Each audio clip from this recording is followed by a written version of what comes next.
नए संकल्प लें फिर से, नए नारे गढ़ें फिर से, उठो संग्रामियों जागो,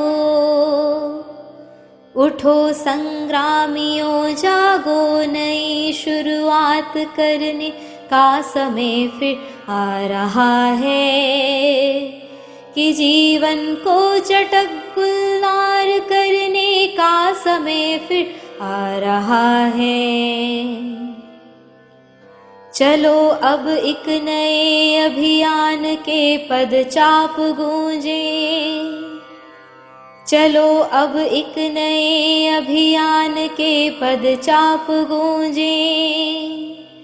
मौत की सुनसान सोनी वादियों में फिर कि नूतन सर्जना के राग भर दें, शोक गीतों भरी इन घाटियों में फिर दरकती हिमशिलाएं, दरकती हिमशिलाएं। सर्दियों के बाद हरदम ही वसंत आता रहा है, यह प्रकृति की गति रही है। अंधेरे गर्भ में ही रोशनी पलती रही है, अंधेरे गर्भ में ही रोशनी पलती रही है। पराजय झेलने पर भी शिविर में न्याय की हरदम मशालें जीत की जलती रही है। पराजय आज का सच है, पराजय आज का सच है। समर तो शेष है फिर भी,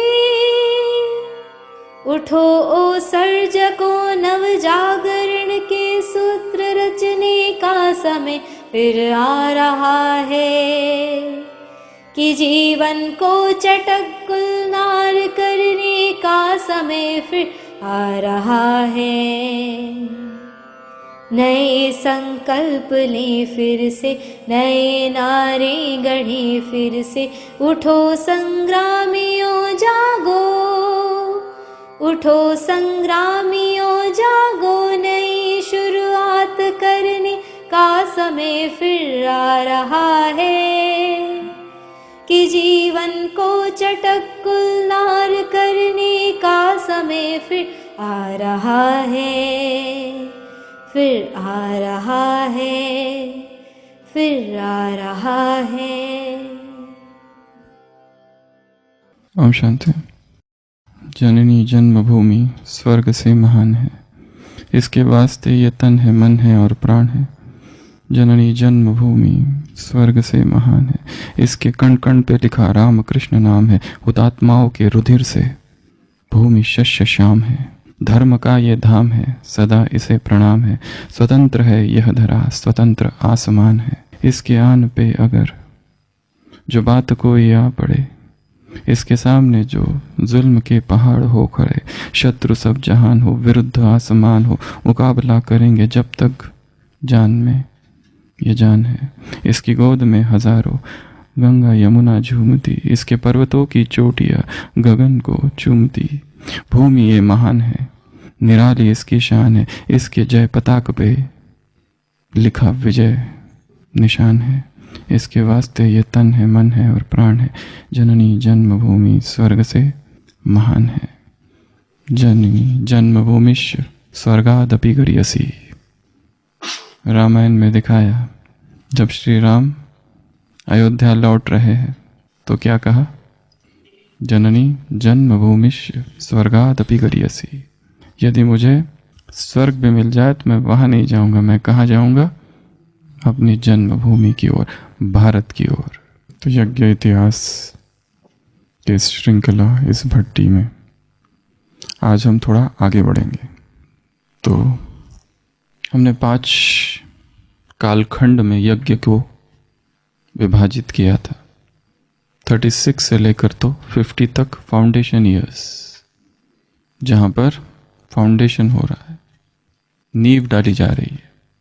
51 से लेकर 59 ट्रांजिशन पीरियड कहा जाता है इसको। बीच का एक अंतराल 60 से लेकर 69 कंसोलिडेशन पीरियड, जहां पर मजबूती हो रही है, शक्ति बन रही है। 70 से लेके तो 2007 तक पीरियड ऑफ एक्सपांशन, विस्तार हुआ, जहां एक के बाद एक विस्तार होता गया। 74 में विदेश की सेवा चालू हुई। 83 में ओम शांति भवन बना। 83 में कॉन्फ्रेंस हुई। 86 में मिलियन मिनट्स ऑफ पीस। 88 में global cooperation for better world. करते 91 ग्लोबल हॉस्पिटल। 95 ज्ञान सरोवर। 96 शांतिवन। 2010 सोलर।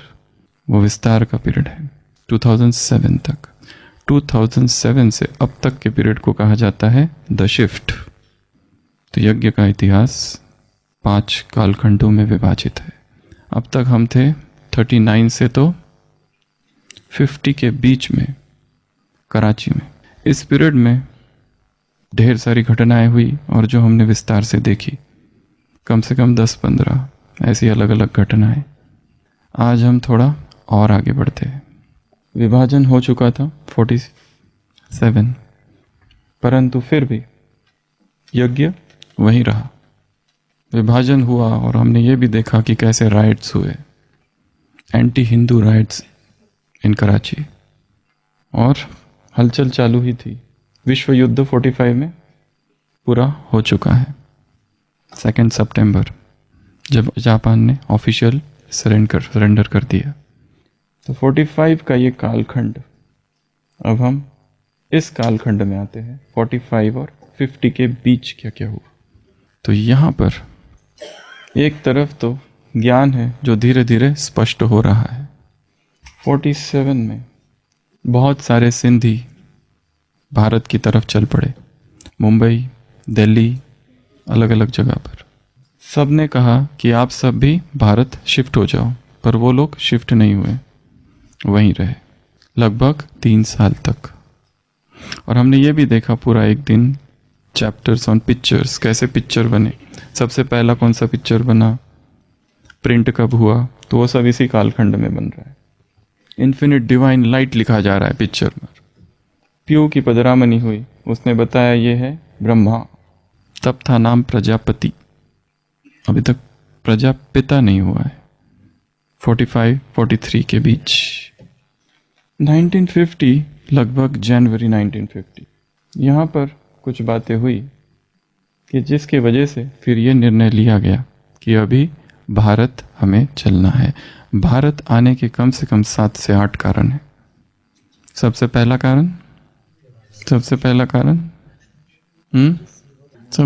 कारण जो मनमोहिनी दीदी थे और यज्ञ के बहुत सारे वत्स थे और जो इनके रिश्तेदार भारत आ चुके थे, उन्होंने ये सोचा कि ओम मंडली अभी तक खत्म हो चुकी है, क्योंकि उनकी कोई खबर ही नहीं।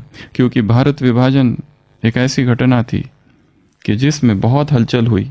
वो पूरा उस दिन हमने देखा कितने लोग मारे गए, क्या क्या हुए, क्या क्या विकर्म हुए, दुष्कर्म हुए, उस दिन विस्तार से देखा।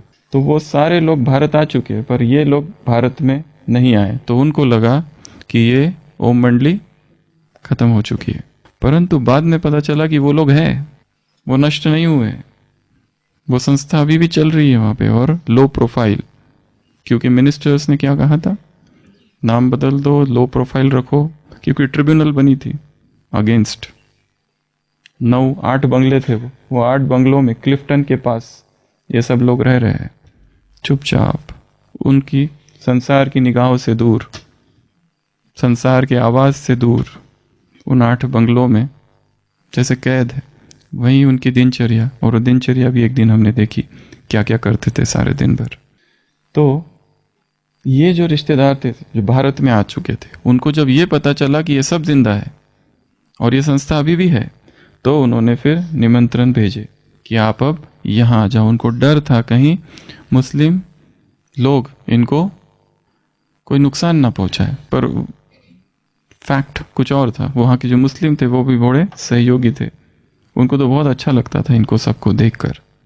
भले हमने ये भी देखा कि वो एरिया कौन सा था, मुस्लिम एरिया था, इसलिए क्लिफ्टन को इसलिए भी चुना गया था कि वो मुस्लिम एरिया था, क्योंकि जो हिंदू एरिया थे वहाँ के हिंदू सारे भारत आ चुके थे।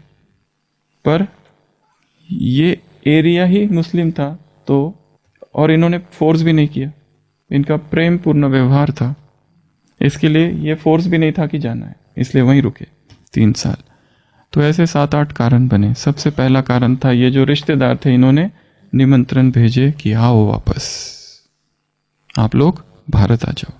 पर इसके पीछे और एक दूसरा भी रास्ता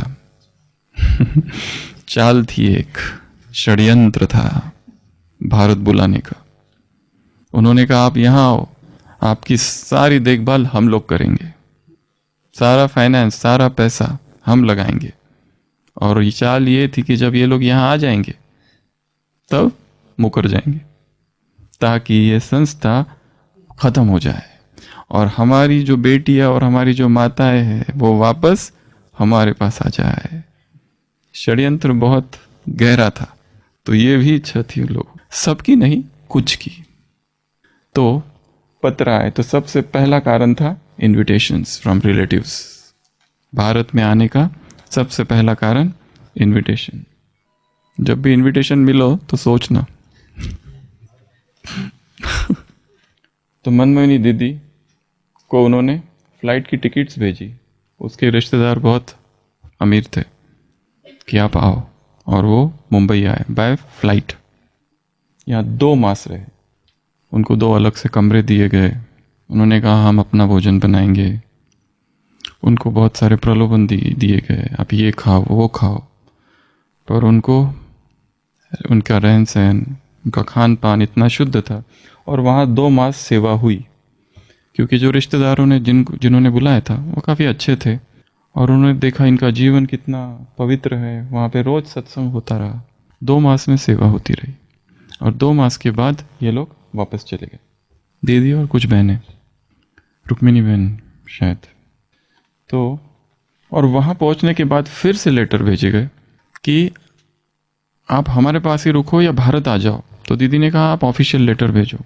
तो वापस भेजा गया कि स्थानांतरण, ये पूरा यज्ञ ही भारत शिफ्ट किया जाए और हम लोग सारी देखभाल करेंगे, आपको जहाँ रहना है भारत में वहाँ रहो। तो इसलिए दीदी को फिर से भेजा गया सेकेंड टाइम। एक लीलावती कोई बहन है उसके साथ, वो दोनों आए और 3 जगह पर ढूंढा कि कहाँ पर रिलोकेट करें, क्योंकि रहने वाले लोग कितने हैं, लगभग 300। परंतु इसमें पार्टीशन के बाद बहुत सारे लोग चले गए अब अपने लौकिक घर, तो वो 300 नहीं रहे, 300 350 भी कम हो चुके हैं ऑलरेडी। तो दीदी ने 3 जगह सिलेक्ट की, एक मुंबई, एक पूना, एक अहमदाबाद। यहाँ पर सब जगह ढूंढा। दीदी कहाँ ढूंढा? मुंबई में, पर मुंबई में कोई ऐसी जगह नहीं मिली। पूना में ढूंढा, पूना में भी इतनी बड़ी जगह नहीं मिली कि जहाँ सब लोग रह सके, इतने सारे एक जगह पर, एक छत के नीचे।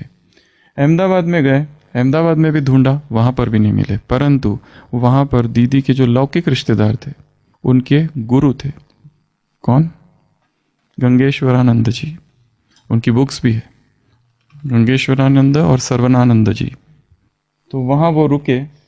तो उन्होंने एक नए आइडिया सजेस्ट की कि आप माउंट आबू जाओ। वहाँ पे बहुत सारे राजा महाराजाओं की कोठियाँ है, और उन्होंने अपने एक शिष्य सिद्धेश्वरानंद, उनको साथ में भेजा इन लोगों के लिए कि आप इनके साथ जाओ। तो ये लोग माउंट आबू आए। तो ये सब हो रहा होगा जनवरी में, वो इनविटेशन आया। 2 मास दीदी रुके, फरवरी मार्च के आसपास वापस गए, वापस आए, वापस सब जगह ढूंढा, माउंट आबू आए। माउंट आबू में सब जगह ढूंढा, पर यहाँ पर भी कुछ मिला नहीं कुछ। और फिर सोचा कि अब वापस चलते हैं। ड्राइवर भी परेशान, ये भी ठीक नहीं, वो भी ठीक नहीं, कौन सा ठीक है, क्या चाहिए आपको? और जाते जाते फिर ड्राइवर ने पूछा आप लोगों को चाहिए क्या, आप फिर वो बताओ, सुबह से घुमा रहे हो। तो उन्होंने कहा कि हमें एक ऐसी जगह चाहिए जिसमें इतने लोग रह सके। तो ड्राइवर ने कहा मुझे पता है, एक जगह है, ब्रिज कोठी आबू रोड जाते समय लगता है, शमशान घाट के पेट्रोल पंप के आगे, शमशान घाट के पास। तो दीदी ने उसको देखा और देखते ही लगा कि यही वो स्थान है। तो फिर बाबा ने कही हुई 3 बातें याद आई। तो माउंट आबू आने का दूसरा कारण, पहला कारण तो इनविटेशन, दूसरा कारण बाबा ने कभी कहा था कि एक दिन तुम पहाड़ों पर जाकर महाराजाओं के कोठियों में रहोगे तपस्या करते हुए। ये दूसरा कारण। एक दिन तुम कहाँ जाओगे? पहाड़ों पर जाओगे और राजा महाराजाओं की जो कोठियाँ होगी वहाँ रहोगे। ये दूसरा कारण। तीसरा, बाबा ने कहा था कि तुम पहाड़ों पर जाओगे और पहाड़ों पर जाकर शरीर छोड़ोगे। पहाड़ों पर जाकर शरीर छोड़ोगे। तीसरा, चौथा, बाबा ने कहा था कि तुम पहाड़ों पर जाओगे और पहाड़ों से संसार का विनाश देखोगे। पहाड़ों का विनाश कहाँ से बैठकर देखोगे? पहाड़ों पर। दुनिया का विनाश यहां से देखोगे। एक तो तुम भी यहीं शरीर छोड़ोगे तपस्या करते करते। चौथा, पांचवा, अगला कारण शिव बाबा का आदेश संदेशियों के द्वारा कि अब तुम्हारा कराची रहने का समय समाप्त हुआ। अब कहाँ चलना है?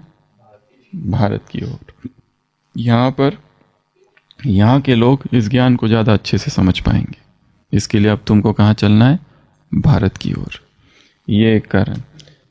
हिंदू मेजॉरिटी भी अब वहाँ है, वो भी एक कारण। अगला कारण, सबसे प्रमुख कारण, क्योंकि आदिदेव और आदि देवी के संपूर्ण होने का स्थान आबू है। अगला एक कारण, आबू में ही यादगार है। कौन सी यादगार है? दिलवाड़ा की यादगार। तपस्या करते हुए योगियों की यादगार। अधर कुमार और अधर कुमारियों ने तपस्या की, उसका यादगार अधर देवी। कुमारियों ने, कन्याओं ने जो तपस्या की उसका यादगार अचल रहे परिस्थितियों में, उसका यादगार अचलगढ़। गुरु शिखर, जहाँ गुरु वशिष्ठ आए कभी, जहाँ अत्रि आए कभी, उसका यादगार। जहाँ यज्ञ कुंड बना, उस यज्ञ कुंड से द फर्स्ट अग्नि पुरुष कभी निकला था, ऐसा शास्त्रों में वर्णन है। ऐसी कुछ अंग्रेजी बुक्स है जिसमें आबू की महिमा है। 1836 में विदेश का एक यात्री भारत आया और उसने आबू पर एक कविता लिखी है। आबू उसमें लिखा हुआ है, ABOO। ये वही भारत, अर्बुदाचल, जिसका शास्त्रों में, महाभारत में इस आबू का वर्णन है।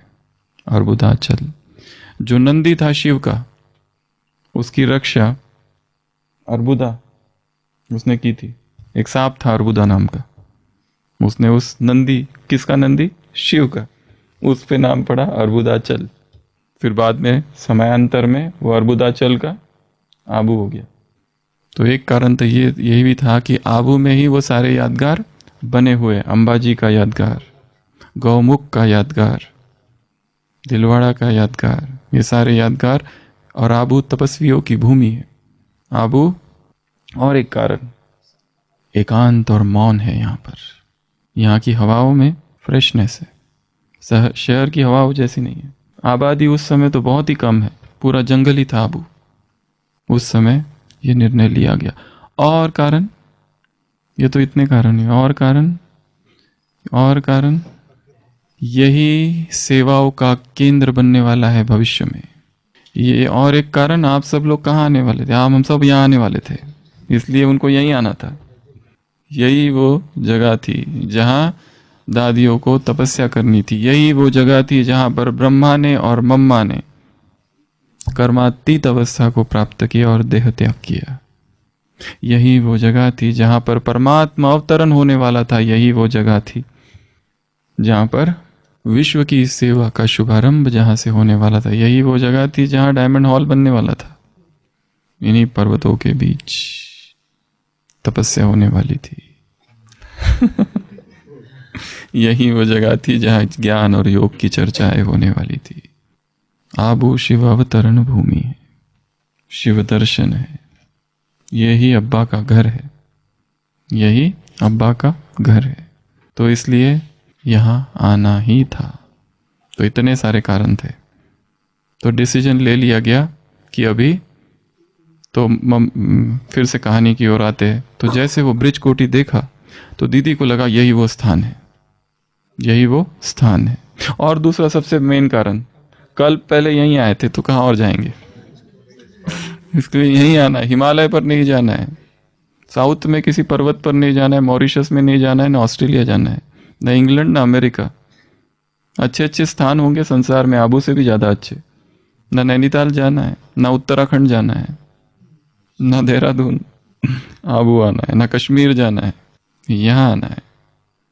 घर फिर दोस्त बर रूए जमी अस्त हमी अस्तो हमी अस्तो हमी अस्तो, यही वो स्थान है, यहीं आना था। तो सबसे मुख्य कारण तो ये है कल पहले का। तो फिर दीदी अहमदाबाद वापस आए और अहमदाबाद से बाबा को फ़ोन लगाया कि बाबा माउंट आबू में ऐसा एक स्थान देखा है, ब्रिज कोठी। राजा ब्रिजेंद्र की वो कोठी थी, भरतपुर के महाराजा। यहाँ पर जयपुर पैलेस है, क्योंकि माउंट आबू क्या था पहले, हिल स्टेशन। माउंट आबू के इतिहास को अगर देखो तो कहाँ कहाँ से किसके किसके हाथ में गया है। 12वीं शताब्दी में किसके हाथ में था, कभी गुर्जर थे, परमार थे, कहाँ कहाँ किसके किसके हाथों से माउंट आबू था। फिर उसके बाद में सिरोही उसकी कैपिटल शिफ्ट हो गई वगैरह वगैरह। वो एक दूसरा इतिहास है, हम आगे देखते रहेंगे उसको। परंतु तो बाबा को जैसे फ़ोन करके बताया तो बाबा ने तुरंत हाँ कर दिया, जैसे माइंड में पहले से ही था माउंट। तुरंत हाँ, बिना कुछ कहे बिल्कुल फाइनल कर दिया। और फिर दीदी वहीं रहे। और फिर पर ऑफिशियल काम के लिए किसको भेजा जाएगा, भाऊ, जो हमने उस दिन परसों देखा कि भाऊ को वापस भेजा। पूरा प्लानिंग करने के लिए कैसे आए अब, दीदी तो आ गई थी फ्लाइट से, पर ये सब लोग कैसे आएंगे अब। तो वो उसका सारा प्लानिंग के लिए। और दूसरा ये जो ब्रिज कोठी है इसको लेना है, तो उसकी उसका रेंट कितना होगा, क्या क्या होगा, सब कुछ देखने के लिए किसको भेजा, भाऊ को भेजा। तो प्लानिंग क्या बनी, कराची पोर्ट, कराची का बंदरगाह है, सबसे बड़ा बंदरगाह है। कराची पोर्ट से पहुंचेंगे by ship, by steamer. Steamer का नाम था सरस्वती। कब निकले, अप्रैल में, अप्रैल एंड में शायद, ताकि 5 तारीख तक यहाँ पहुंचे, क्योंकि एक जो तस्वीर है उसमें अप्रैल का डेट डाली हुई है स्टीमर की। तो कराची पोर्ट से कहाँ आएंगे, ओखा बंदर। ओखा कहाँ पर है, गुजरात। ओखा से by train Mehsana, train change, Mehsana से आबू रोड, आबू रोड से बस। ये है पूरा प्लानिंग, ऐसा आना है। पर ये आने के लिए 15 दिन की तैयारी लगी, क्योंकि सामान बहुत ज़्यादा है, फर्नीचर, बस, साइकिल। तो बाबा ने कहा ये सब को बेच दो। आधा फर्नीचर बेच दिया गया, पर बेचने से पहले पॉलिश करो अच्छे से उसको, ताकि अच्छी कीमत मिले। प्लानिंग बुद्धि ऐसे नहीं बेचना। यज्ञ की हर चीज़ हमें कुछ सिखाती है। अगर कुछ चीज़ें बेचनी है तो पॉलिश करो, और यदि यज्ञ में कोई चीज़ दान देनी है तो अच्छी कंडीशन में देना है। नहीं तो लोग यहाँ कुछ कुछ दान दे के आते हैं, उनके घर का पुराना आप लोग यूज़ करो, जो हमारे भी कुछ काम का नहीं है। ऐसी ऐसी चीज़ें दे जाते हैं कि जो कोई काम की नहीं है, जो चलती नहीं है। तो अगर यज्ञ में कुछ दान भी देना है तो क्वालिटी अच्छी हो उसकी। अगर पुरानी चीज़ है आपकी तो उसको रिपेयर करो फिर दो। कोई गाड़ी देनी है तो उसकी अच्छी सी रिपेयरिंग सर्विसिंग करके फिर दान दे दो कि अब तुम लोग चलाओ, यूज़ करो। तो ये कितनी अच्छी युक्ति है। तो बाबा ने क्या किया, सारे फर्नीचर थे उनको क्या कहा, आधे, हाफ, क्योंकि सामान बहुत ज़्यादा है। और चंद्रराज दादा कहते हैं बहुत खर्चा हुआ ये पूरे शिफ्टिंग में। तो आधा तो भेज दिया। फिर बसें थी, साइकिल थी, कार थी, सब बेच दिया। एक बस और एक कार लेके आए, वो भी आबू आने के बाद बेच दी फिर, क्योंकि आबू आते ही बेगरी पार्ट चालू, क्योंकि सारे पैसे अब तक के ख़त्म। कितना एसेट्स था बाबा का, 10 लाख लगभग। और कब था ये, जब बिजनेस वाइंड अप कर दिया था तब। और बीच में कितना समय बीत गया, 12-13 साल बीत गया। तो उसमें तो वो खत्म। और एक कारण, पांडव कितना समय अज्ञातवास में रहे, 1 साल अज्ञातवास, 12 साल वनवास। तो 12 साल वनवास और 1 साल अज्ञातवास, 13 साल। 13 साल वैसे भी पूरे हो गए। 13 साल के बाद में युद्ध में प्रवेश। तो अभी युद्ध स्थान पर आ रहे। एक और कारण है आबू आने का, नई परीक्षाओं का सामना करना है। नई परीक्षा है, अभी तपस्या बहुत कर ली, अभी नई परीक्षा आएगी, भोजन की, पानी की, प्रकृति की और जानवरों की। तो ये प्लानिंग बना, आधा चीज़ें बेच दी और सब लेके कहाँ पहुँचे। 15 दिन लगे इस तैयारी को, क्योंकि इतना सारा सामान था। और उस समय कराची का कुछ चित्र है, उसमें कैमल अर्थात ऊंट पर सामान लोड किया गया। This is Karachi 1940s। कहाँ तक पहुंचाने के लिए? कराची पोर्ट तक, कराची बंदरगाह, क्योंकि वहां से स्टीमर है। और ये जो बहुत सारे चित्र है, ये देखो, एक ही ऊंट में कितना सारा सामान, ऊंट गाड़ी, कैमल कार्ट कहते हैं इसको। तो उन कैमल्स के द्वारा वो वहाँ तक पहुँचाया गया। और बहुत सारे लोग आए कि जिन्होंने कहा कि आप यहीं रहो। गुलाम हुसैन लॉ मिनिस्टर, अल्लाह बख्श, क्योंकि अल्लाह बख्श की सरकार उस समय चल रही थी, जो कि ट्रिब्यूनल के भी मेंबर थे, चीफ मिनिस्टर ऑफ पाकिस्तान उस समय के। अल्लाह बख्श और एक दूसरे कोई डॉक्टर गिडवानी थे, वो भी आए। सब ने बहुत कन्विंस किया आप यहीं रुको, आपको कोई तकलीफ नहीं होने देंगे। पर बाबा ने कहा हमें ईश्वरीय आदेश मिल चुका है, अब हम यहाँ नहीं रुक सकते। तो जब जीवन में ईश्वरीय आदेश आ जाए तो फिर रुकना नहीं होता है। इसको कहते हैं द डिवाइन कॉल। लोग पूछते हैं मधुबन में आके रहे, हम सेंटर चले जाए, हम यहाँ समर्पित हो जाए, वहाँ हो जाए। जब तक पूछ रहे हो मतलब अभी तक डिवाइन कॉल नहीं आया है। जब डिवाइन कॉल आ जाए तो फिर किसी से पूछना नहीं होता है। पूछू आऊँ क्या मधुबन, आ जाओ, मतलब सब ठीक तो है ना? अगर बीमार पड़ गया तो दवाई सब मिल जाएगी ना? सेंटर पे आ जाओ, नौकरी छोड़ दूँ, सब दे दूँ यहाँ, आगे क्या होगा फिर? अगर वापस जाए, बैकअप प्लान भी रखते हैं थोड़ा सा बैकअप प्लान। अगर कुछ गड़बड़ हो गई तो surrender means no backup. Surrender अर्थात छलांग, अज्ञात में, असुरक्षा में, कुछ पता नहीं आगे क्या होने वाला। इनको पता था कहाँ जा रहे, इनको पता था क्या करने वाले हैं, कुछ भी नहीं पता था। और दीदी को थोड़ा डर भी था कि बाबा ने केवल मेरे एक डिसीजन पर इतना बड़ा डिसीजन ले लिया और मुझ पर विश्वास किया, और पता नहीं यहाँ कैसे क्या होगा, किसी को कुछ भी पता नहीं है, फ्यूचर अननोन है। ये है समर्पण। कोई बैकअप प्लान है? इनको पता है यहाँ आने के बाद में जिन्होंने बुलाया वो लोग मुकर जाने वाले, तब कहाँ जाए वापस? कुछ सामान वही रखते। कराची में जितनी 8 बंगले थे वो भी सब बेच दिए, सब कुछ निपटारा कर दिया हर चीज का, कुछ भी नहीं छोड़ा। और महत्वपूर्ण बात, जितने तुमने नोट्स बनाए हैं अब तक, जो कुछ लिखा है वानियां, वो सब क्या जला दो।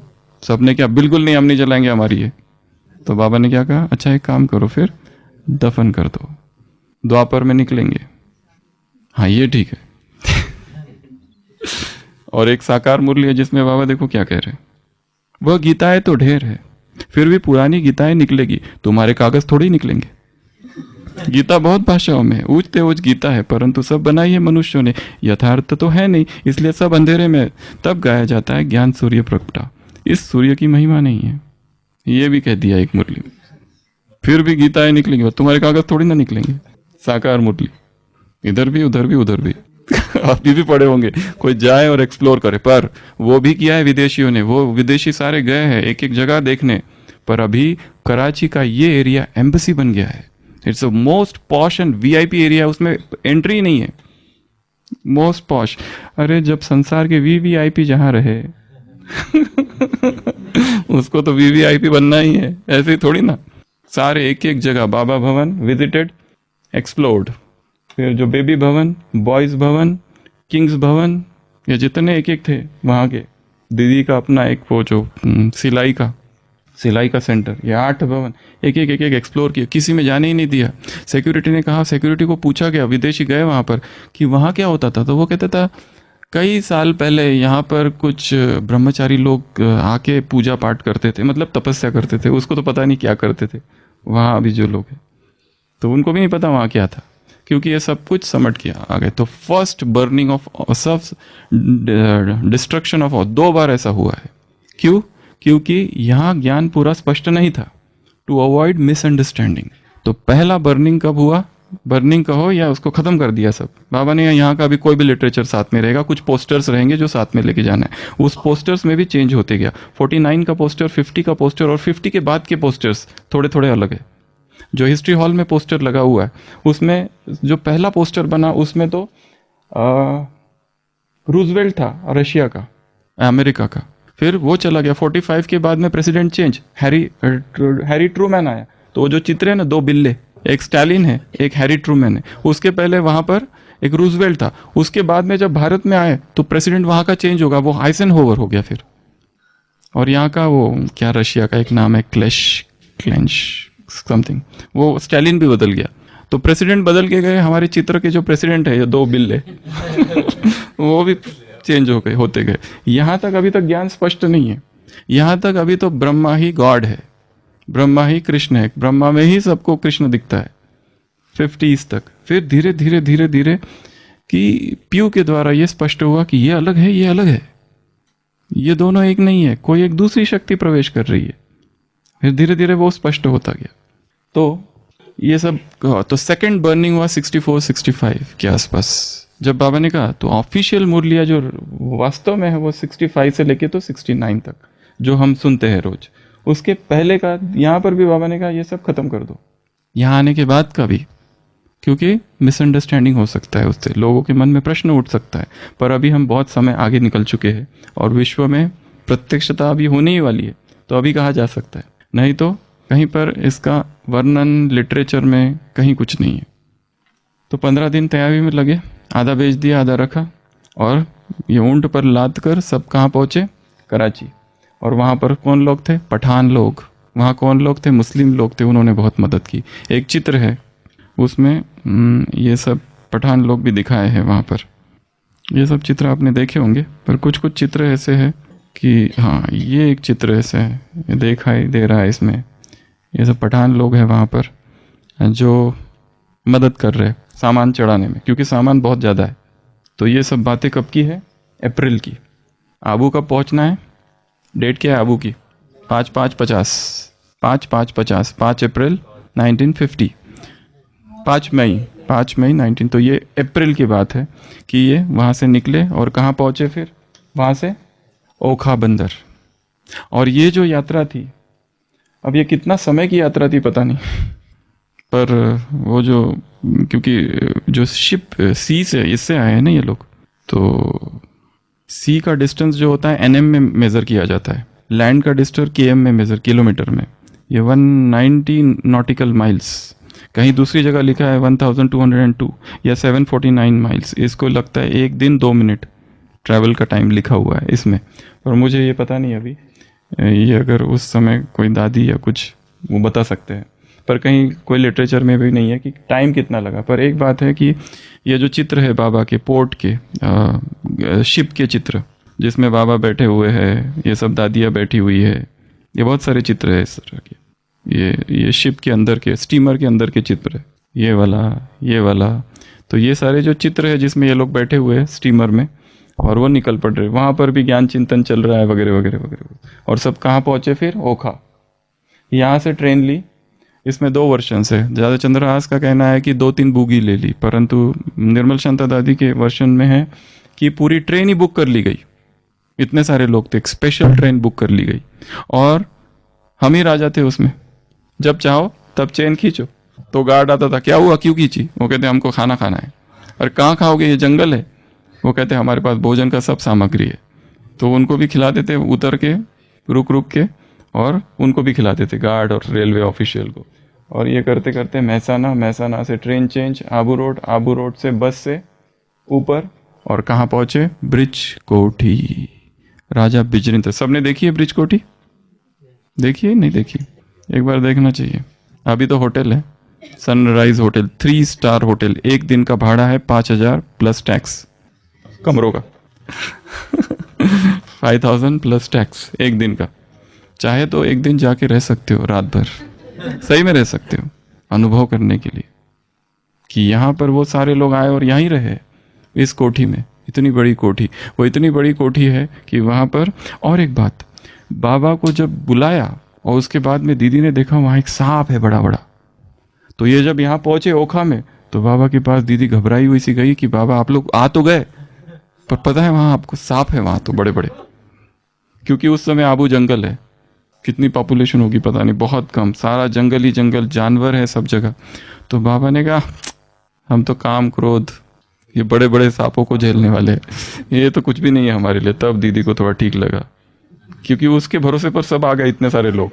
कहीं मेरा रॉन्ग तो डिसीजन नहीं हो गया। डिसीजन पावर, दिव्य बुद्धि होगी तो राइट डिसीजन होगा। संडे की मुरली किसके बारे में डिसीजन? स्वयं के बारे में, सेवा के बारे में, ब्राह्मण परिवार के बारे में। ये डिसीजन तुमको लेना होगा। ये तब राइट होगा, यथार्थ निर्णय। सफलता होगी कब? जब दिव्य बुद्धि होगी तब।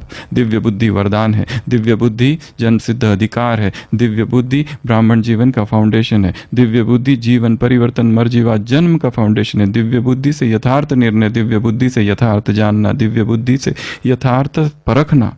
तुम विद्या देवी, विद्यापति, सरस्वती हो। दिव्य बुद्धि वाहन है जो तुम्हें तीनों लोकों की सैर कराता है। दिव्य बुद्धि बुद्धि बल है, वो है साइंस बल, ये है बुद्धि बल। दिव्य बुद्धि से मास्टर सर्वशक्तिवान बनते हो। दिव्य बुद्धि से परमात्मा मिलन, परमात्मा परिचय और परमात्मा प्राप्ति होती है। दिव्य बुद्धि से सेवाओं में सफलता प्राप्त होती है, परमात्मा प्रेम का अनुभव होता है। दिव्य बुद्धि से संभव असंभव होता है और दिव्य बुद्धि से माया असंभव संभव होता है और माया पराजित होती है।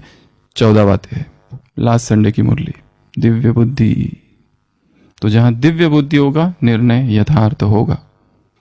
दावाने का कुछ नहीं, तब ठीक लगा, ठीक है चलो। तो फिर वो लोग आ गए ब्रिज कोठी। ब्रिज कोठी बहुत बड़ी जगह है, अभी वहाँ पे 3 स्टार होटल है जैसे बताया, और वहाँ से पूरा आबू दिखाई देता है, वहाँ से पूरा आबू दिखा। और उसी के बाजू में क्या है? शमशान घाट। और दूसरी बात, वहाँ पर जानवर, और कई समय से यहाँ कोई नहीं रहा था, तो लोगों का मानना था यहाँ पर भूत। शमशान घाट बाजू में ही है, एक ही तो शमशान घाट है आबू में, वो उसी के बाजू में, पेट्रोल पंप के आगे, और ये वहाँ। तो यहाँ पर भूत नाचते हैं खिड़कियों के बाहर रात को। तो यहाँ भूत है, यहाँ सांप है, और यहाँ पर कोई नहीं रहा है, खाली रहा है ये बंगला, भूत बंगला खंडहर जैसा है। तो ये सारे लोग, कितने लोग, और यहाँ आने के बाद में भी यहाँ से बहुत सारे चले गए फिर, क्योंकि यहाँ पे अलग अलग परीक्षाएं आई, बहुत सारी परीक्षाएं। हेल्थ, किसी को हेल्थ इशू, यहाँ का पानी भारी, यहाँ का भोजन, पैसे खत्म, यहाँ पे ये परिस्थितियाँ इतनी ठंडी, वो कहाँ क्लिफ्टन, वो कहाँ कराची, और ये कौन सी जगह आ गए। और ये जानवर, सांप, भालू और भूत प्रेत अलग, और शमशान घाट बाजू में, और सन्नाटा और जंगल, और आबादी इतनी कम। 16 कमरे थे, अभी भी है वो। ऊपर 7 फर्स्ट फ्लोर, 9, और नीचे 16 या 17 कमरे हैं वहाँ पर।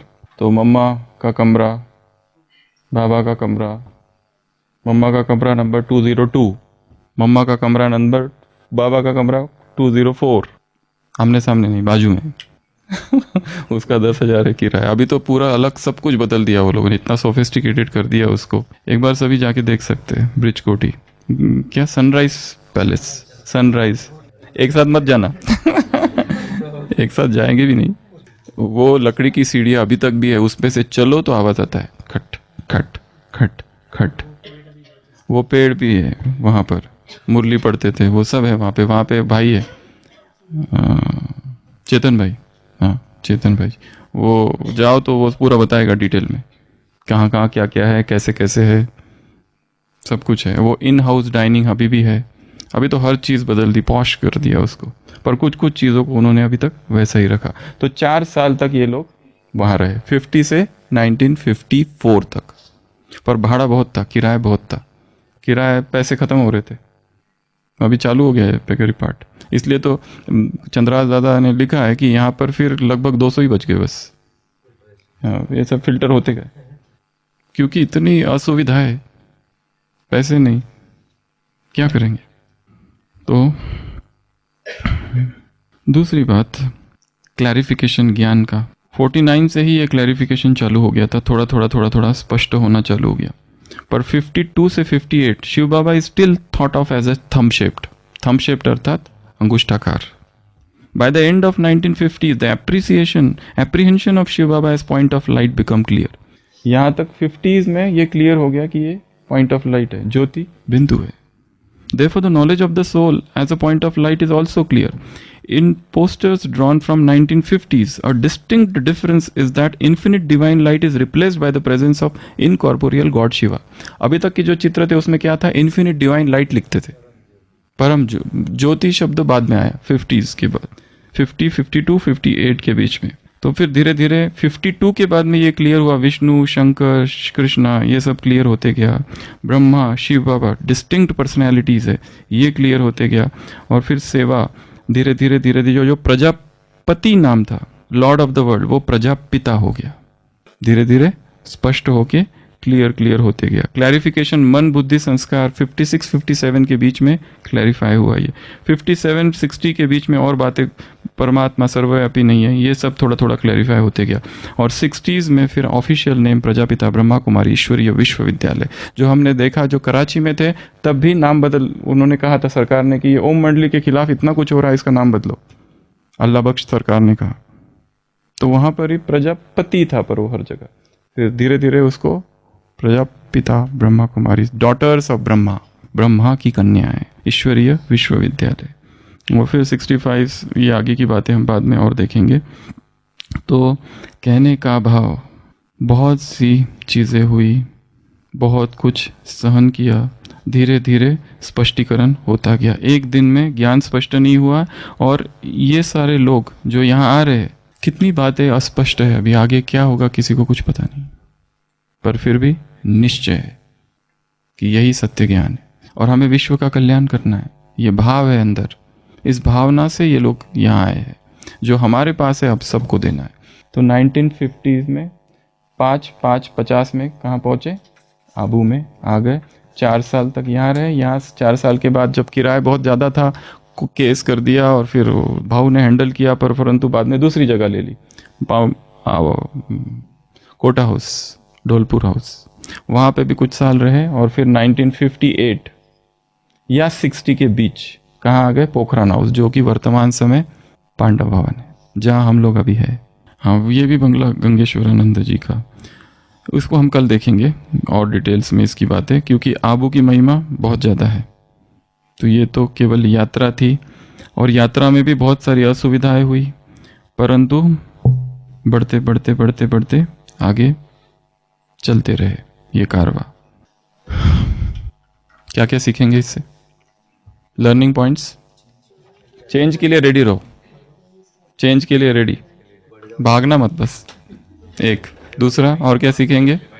डिवाइन कॉल आए तो किसी से पूछने की जरूरत नहीं है। डिवाइन कॉल आने के लिए क्या करना पड़ता है? इंतजार, रुको, शांति से बैठे रहो, बाबा टच कराएगा किस समय क्या करना है।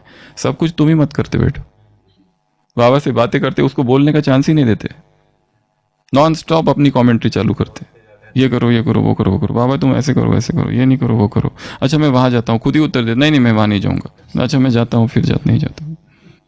तो उसको भी टाइम दो थोड़ा। They also win who only wait and watch. शांत बैठे रहो। तो तैयारी रखनी है। और क्या सीखेंगे पूरी यात्रा से? फिल्ट्रेशन होते रहेगा। तो उनको जो जा रहे हैं उनको देखकर खुद भी नहीं भाग जाना, अरे इतने कुमार चले गए, हम लोग 10 कुमार थे, 2 ही बचे, वो 8 कहाँ चले गए? उन 8 की चर्चा करते और वो 8 कहते हम लोग बहुत खुश है। फिर तो और ही हिम्मत थोड़ी डगमगाती है।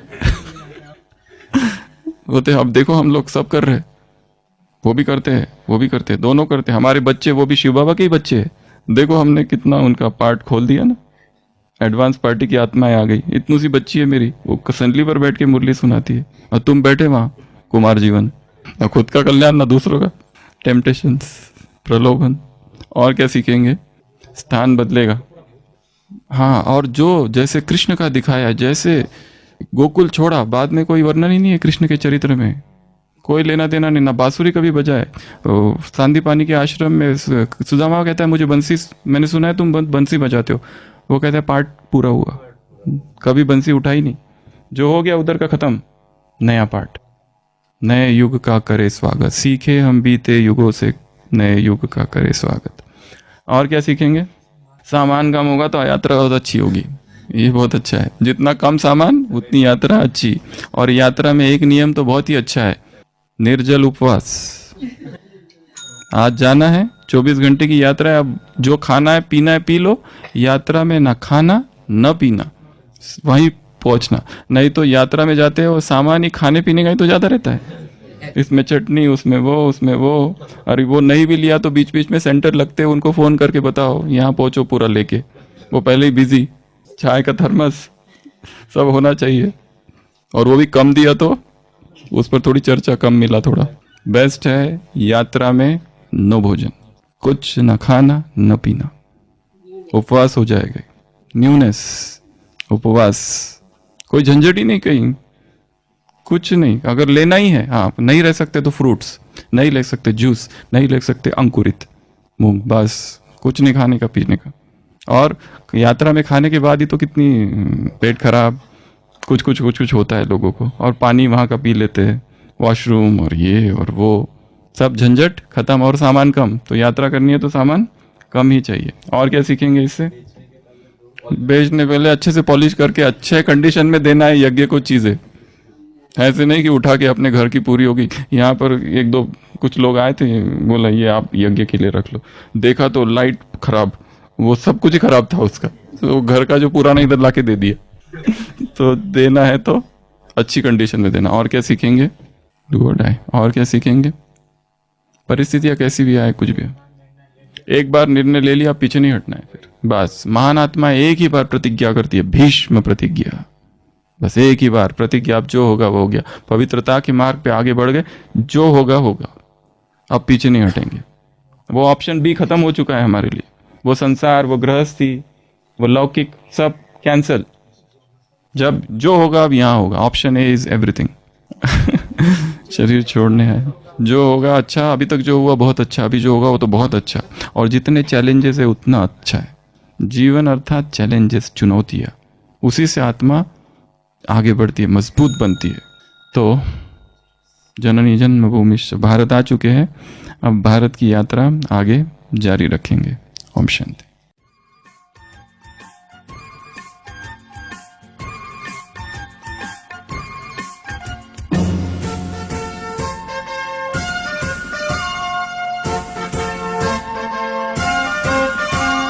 जननी जन्मभूमि स्वर्ग से महान है, जननी जन्मभूमि स्वर्ग से महान है। इसके वास्ते ये तन है, मन है और प्राण है, इसके वास्ते ये तन है, मन है और प्राण है। जननी जन्मभूमि स्वर्ग से महान है, जननी जन्मभूमि स्वर्ग से महान है।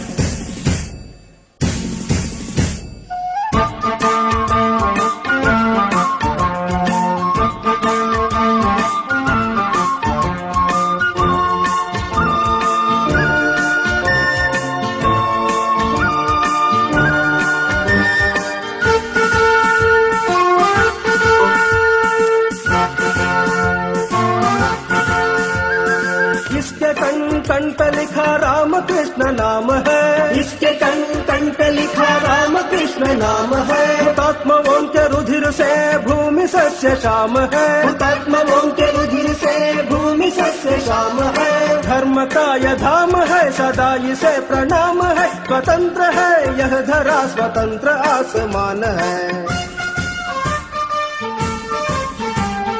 जननी जन्मभूमि स्वर्ग से महान है, जननी जन्मभूमि स्वर्ग से महान है।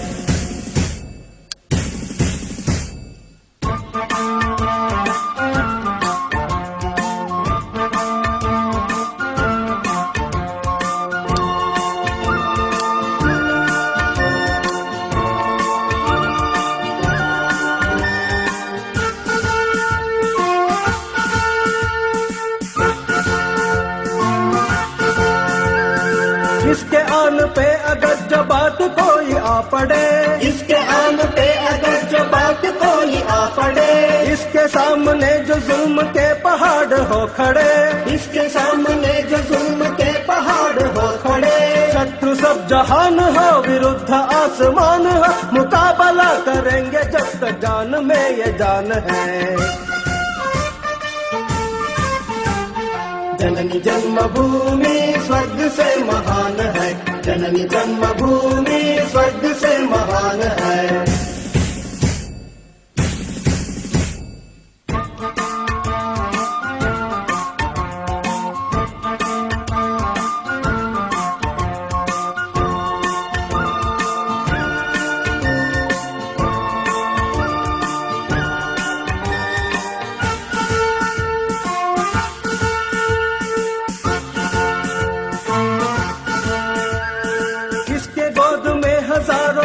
यमुना झूमती, इसके गोद में हजारों गंगा यमुना झूमती, इसके पर्वतों की चोटियां गगन को चूमती, इसके पर्वतों की चोटियां गगन को चूमती। भूमि ये महान है, निराली इसकी शान है, इसके जय पताक पे लिखा विजय निशान है।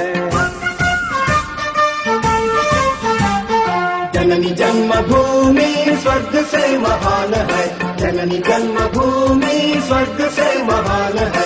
इसके वास्ते ये तन है मन है और प्राण है, इसके वास्ते ये तन है मन है और प्राण है। जननी जन्मभूमि स्वर्ग से महान है, जननी जन्मभूमि स्वर्ग से महान है, जननी जन्मभूमि